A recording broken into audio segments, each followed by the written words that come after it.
সুন্দর একটা ছোট্ট গ্রামে থাকতো একটি বিড়াল। সে দেখতে যেমন সুন্দর ছিল, তার মনটাও ছিল অনেক সুন্দর। সে কিন্তু অনেক পরিশ্রমী। সে তার নিজের হাতে সবজি বাগান করে, ফলমূল, শাক সবজি সব সে একা হাতেই করত। তার খুব ভালো লাগতো কাজ করতে।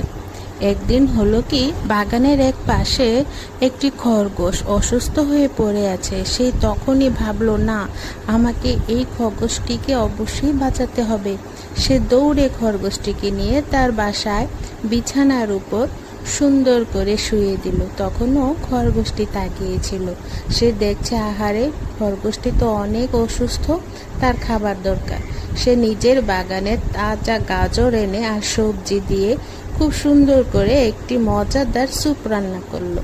সেই স্যুপটি সে নিজের হাতে খরগোশকে খাইয়ে দিল। এভাবে আস্তে আস্তে খরগোশটি সুস্থ হয়ে গেল। দুজন খুব ভালো বন্ধু হয়ে গেল। হাসি মজা খেলাধুলায় তাদের দিন কেটে যায় এবং তারা সিদ্ধান্ত নিল যে দুই বন্ধু একসাথে থাকবে।